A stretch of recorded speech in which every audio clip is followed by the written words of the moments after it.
Assalamualaikum warahmatullahi wabarakatuh. Perkenalkan, kami dari kelompok 3 kelas manajemen R2 akan mempresentasikan hasil diskusi kami. Sebelum menuju ke materi, kami akan memperkenalkan nama anggota kelompok kami terlebih dahulu. Pertama, Larasati Dewi dengan NIM 202210040. 2. Lutfia Nur Aini dengan NIM 202210055. 3. Hana Anggita dengan NIM 202210068. Dan terakhir Nasihin dengan NIM 202210071. Berikut ini akan kami tampilkan materinya. Hak asasi manusia. Hak asasi manusia adalah hak dasar yang dimiliki manusia sejak manusia itu dilahirkan. Hak asasi dapat dirumuskan sebagai hak yang melekat dengan kodrat kita sebagai manusia, yang bila tidak ada hak tersebut, mustahil kita dapat hidup sebagai manusia. Hak ini dimiliki oleh manusia semata-mata karena ia adalah manusia, bukan karena pemberian masyarakat atau pemberian negara. Maka hak asasi manusia itu tidak tergantung dari pengakuan manusia lain, masyarakat lain, atau negara lain. Hak asasi diperoleh manusia dari penciptanya, yaitu Tuhan Yang Maha Esa, dan merupakan hak yang tidak dapat diabaikan. Dalam terminologi modern, hak asasi manusia dapat digolongkan menjadi hak sipil dan hak politik, yang berkenan dengan kebebasan sipil, misalnya hak untuk hidup, hak untuk tidak disiksa, dan hak kebebasan berpendapat, serta hak ekonomi, hak sosial, dan budaya, yang berkaitan dengan akses ke barang publik, seperti hak untuk memperoleh pendidikan yang layak, hak atas kesehatan, atau hak atas perumahan, serta yang lainnya. Berikutnya akan dibacakan oleh Lutfia. Jenis-jenis HAM. 1. Hak asasi pribadi personal right. Hak asasi yang berhubungan dengan kehidupan pribadi manusia. Contoh hak asasi pribadi ini sebagai berikut. Hak kebebasan untuk bergerak, bepergian, dan berpindah-pindah tempat. Hak kebebasan mengeluarkan atau menyatakan pendapat. Hak kebebasan memilih dan aktif dalam organisasi atau perkumpulan. Hak kebebasan untuk memilih, memeluk, menjalankan agama, dan kepercayaan yang diyakini masing-masing. Hak asasi politik, political right. Hak asasi yang berhubungan dengan kehidupan politik.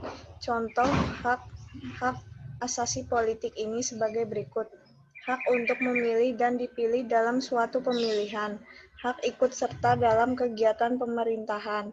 Hak membuat dan mendirikan partai politik serta organisasi politik lainnya.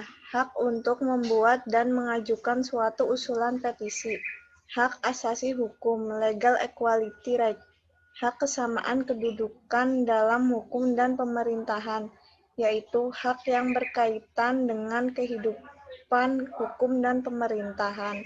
Contoh hak asasi hukum sebagai berikut. Hak mendapatkan perlakuan yang sama dalam hukum dan pemerintahan. Ciri-ciri HAM. HAM bersifat universal. Ciri-ciri HAM yang kedua ialah universal. Arti dari universal sendiri adalah menyeluruh dan berlaku di setiap negara terkecuali. HAM hanya dimiliki manusia. Secara khusus yang termasuk ke dalam ciri-ciri HAM ada 4. Seperti yang telah kita bahas sebelumnya. Namun, hal ini pun terasa penting dan perlu dibahas. Tujuannya agar kita benar-benar memahami HAM secara utuh. HAM harus dihormati dan dijunjung tinggi. Apabila kita berbicara soal HAM, maka bagian tersulit adalah di penegakannya. Mengapa bisa disebut sulit? Sebab manusia selalu memiliki keinginan berkuasa atas orang lain. Slide selanjutnya akan dibaca oleh Laras. Contoh pelanggaran HAM, tragedi Rumah Gedong. Tragedi Rumah Gedong di Aceh merupakan peristiwa pelanggaran HAM yang sangat banyak memakan korban.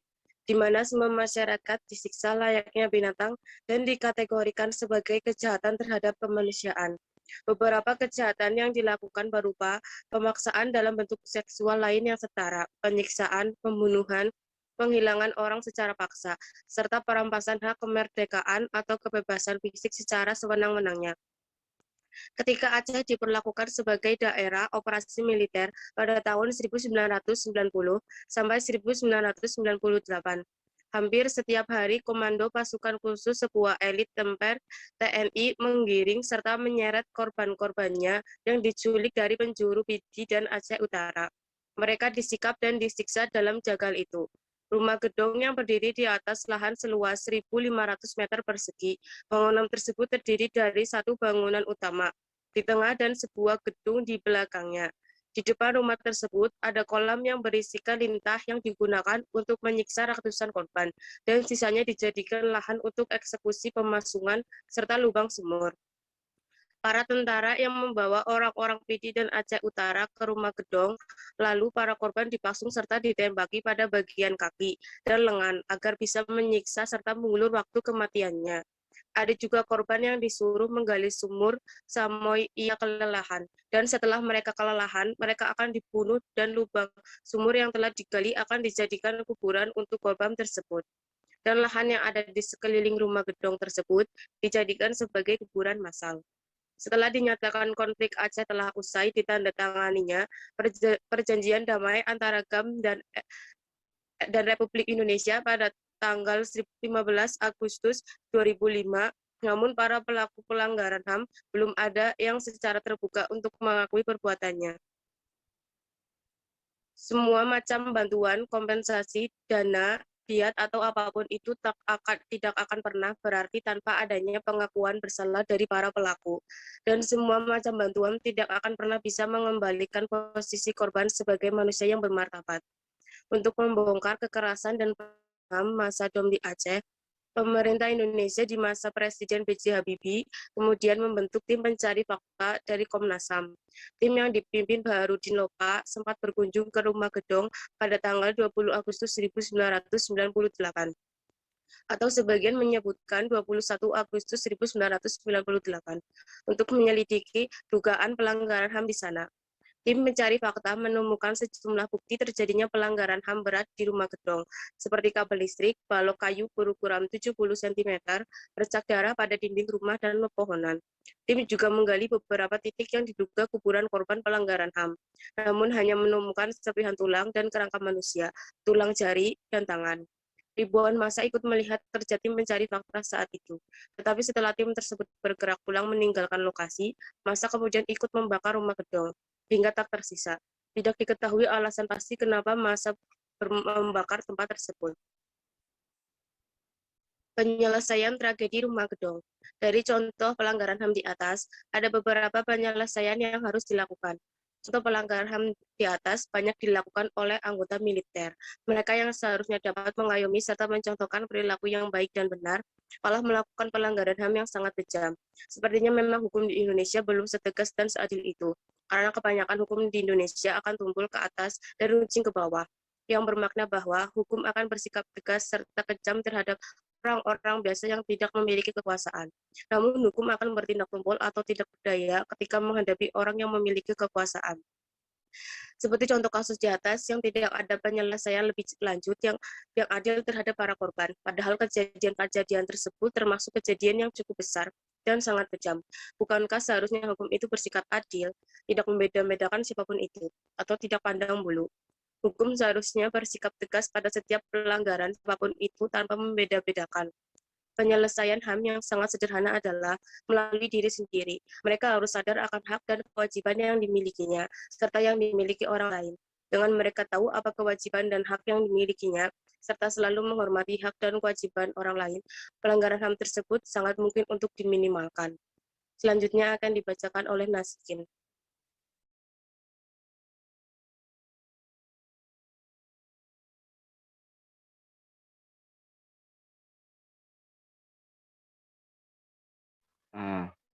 Undang-undang yang mengatur tentang pelanggaran HAM. Pasal 27. Hak asasi manusia untuk mendapatkan pekerjaan dan penghidupan layak di mana ayat ini berbunyi, tiap-tiap warga negara berhak atas pekerjaan dan penghidupan yang layak atas kemanusiaan.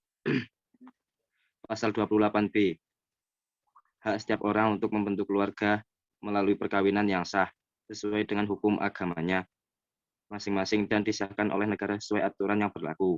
Pasal 28C, ayat 1, undang-undang yang mengatur tentang HAM di mana negara memahami kebutuhan dasar atau hak asasi tentang pengembangan diri. Artinya, negara menjamin hak setiap warganya atas pendidikan dan memperoleh manfaat dari ilmu pengetahuannya dan teknologi, seni dan budaya demi meningkatkan kualitas hidupnya dan demi kesejahteraan manusia. Ayat 2, mengandung pernyataan hak setiap orang untuk memajukan diri secara kolektif untuk berbuat sesuatu bagi bangsa dan negaranya. Pasal 28D, hak atas pengakuan, jaminan, dan perlindungan hukum, hak untuk mendapatkan imbalan yang adil dalam hubungan kerja, hak untuk mendapatkan kesempatan yang sama dalam pemerintahan, dan hak yang sama dalam status kewarganegaraan. Pasal 28E, ayat 1, pada pasal ini sebenarnya menegaskan atau memperinci tentang pelaksanaan pasal 29 UUD 1945 sebelum amandemen menegaskan tentang hak setiap orang untuk memilih dan memeluk agamanya masing-masing tanpa paksa. Pasal 28E, ayat 1, pada pasal ini sebenarnya menegaskan atau memperinci tentang pelaksanaan pasal 29 UUD 1945 sebelum amandemen menegaskan tentang hak setiap orang untuk memilih dan memeluk agamanya masing-masing tanpa paksaan, memilih pekerjaan, memilih kewarganegaraan, serta memilih tempat tinggal di wilayah negaranya dan berhak kembali. Ayat 2, mengandung pernyataan atas kebebasan setiap orang untuk bebas meyakini kepercayaan, menyatakan sikap dan pikiran yang sesuai dengan hati nuraninya. Ayat 3, pernyataan yang menegaskan hak setiap orang untuk bebas berkumpul, berserikat, dan berpendapat.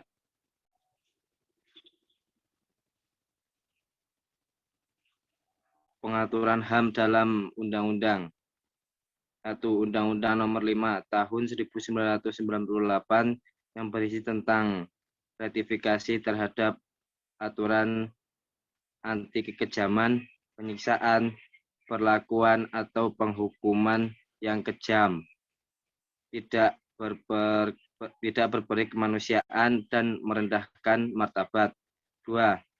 Undang-Undang Nomor 9 Tahun 1998 yang berisi tentang kebebasan menyatakan pendapat. 3. Undang-Undang Nomor 11 Tahun 1998 yang mengatur tentang hak dan kewajiban buruh di Indonesia. 4. Undang-Undang Nomor 8 Tahun 1999 berisikan tentang hak dan perlindungan konsumen. 5. Undang-Undang Nomor 19, 20, dan 21 Tahun 1999 berisi tentang perburuhan. Dalam hal ini, undang-undang mengatur tentang penghapusan kerja paksa, upah minimum pekerja, dan diskriminasi dalam pekerjaan. 6. Undang-Undang Nomor 26 Tahun 1999 berisikan tentang pencabutan hukum subversi yang dianggap membatasi hak berpendapat. 7. Undang-Undang Nomor 39 Tahun 1999 berisikan tentang HAM. 8. Undang-Undang Nomor 40 Tahun 1999 berisikan tentang pers, hak dan kewajibannya.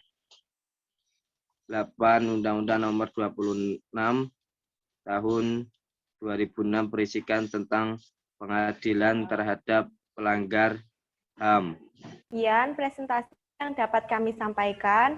Bila ada kekurangan dan kesalahan dalam penyampaian materi, kami memohon maaf sebesar-besarnya. Assalamualaikum warahmatullahi wabarakatuh.